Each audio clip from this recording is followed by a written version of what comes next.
We're at the junkyard today because I was here a while ago and I found this celica. And there's a couple of things on here that I really want. First, there's the fog lights in the bumper. Hopefully, yes, it's still here. Steering wheel. It's perfect leather on it. And this is also a GTS, so it has disc brakes, which I'm pretty. They're disc brakes because this is a GTS, so that'll be cool to try and take. First thing I'm gonna try taking is the steering wheel, though. So last time I was at this yard, I couldn't take the steering wheel because I didn't have the right size socket for this bolt. It was a 19 and the biggest I had was an 18, so went and bought one, so there we go, it fits. I did take off the airbag the last time I was here, and if you're curious about taking off Celica airbags or Corollas or whatever has this exact steering wheel, they all look pretty similar. Basically, this is the airbag. Let's see, on the bottom there's a hole here and a bolt here. And this is what they look like.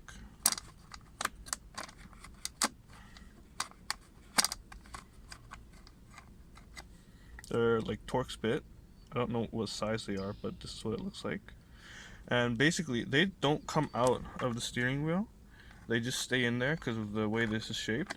But you just have to turn this for like a really long time. After like 2 turns, it feels loose, but it won't be. You just gotta keep turning it, and then eventually the airbag will.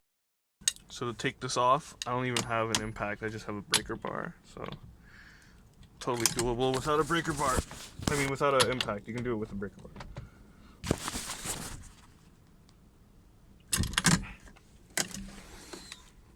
Hey, I got it. That's kind of difficult with one hand.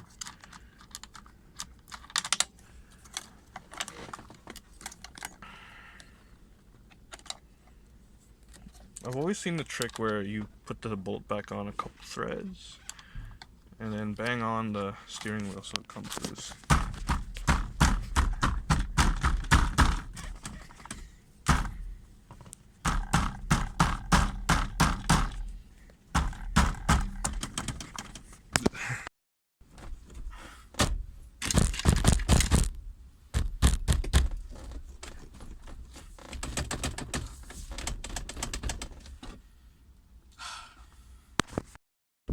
Check it out, guys, we got the steering wheel finally off. It took a lot of force, but this thing looks great. So now I'm gonna try taking the rear brakes off. It's kind of muddy, I have nowhere to put my phone, so I'm just gonna do it off camera, I guess. Okay, little update. What I've figured out so far. I've got it basically taken off. I just gotta disconnect this sensor and this line for the brake fluid. I'm pretty sure there's a bolt here I have to undo. Basically, if you're in a junkyard and you're doing this is what I figured out. To get this top of the caliper off, this bolt that goes here, it's a 14 mil. It's pretty tight in there next to the springs, but if you have a short socket or a regular one, it should work. Then I pushed it off, and then I managed to slide off the brake disc. This bolt is a bigger size. I don't know what it is because I don't have a thing that will fit on it. So I'm just leaving it on there. So then I need to take off the hub. To do that, there's 4 bolts here. This was just in there. And you have to reach the bolts through the back here, and these are all 12 mils. Yeah, so I did that, and then this bracket was still stuck on here, so I just hammered against here a little bit, and I wedged in a pry bar and just wiggled it around a little bit, and it came off. So yeah, that's that. Just gotta take off the lines and then do it on the other side. This was super tiring. Kind of sucks, but this dust shield is kind of messed up. This car's been on the floor, so it's all crushed. But yeah, let's gotta do the other side now. Yeah, look at my hands. Okay, almost got this out. A few more things to mention. Taking the cable off, you have to unscrew this thing, and then there's this clip that sits underneath the thingy, whatever that's here, and you have to pull this out, and then this will go down. Whatever line is here, you can push down the hole once you take the clip out, and this is unscrewed. And then dealing with the e-brake, this is it right here. It's attached to this thing. You gotta have to push the spring back, and then that lets you push this forward. It's pretty tricky, so it's like that in that hole, like that. So I pushed the spring back and then bent it like this until it went like this. I suck at explaining, but hopefully you understand that, whoever's watching. And then there's the 10 mil right here. Unscrew that, and you can push this cable through.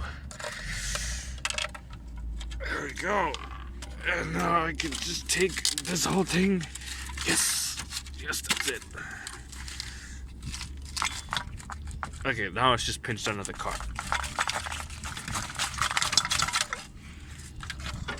I will probably replace that line, but there we go. That's one side.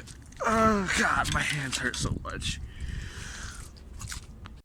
So, update. I asked them to lift the car up so I can get the other side off easier, and they did very nicely, and I got it off, and it was a lot quicker, and I have more cuts on my hands, and I was so tired. So now we're gonna try taking off the fog lights in this thing. I think I've unbolted everything for the bumper. Yep, that was it. There's so many bolts holding this on. I don't even know how to take these off yet, but I'm gonna figure it out. Yeah.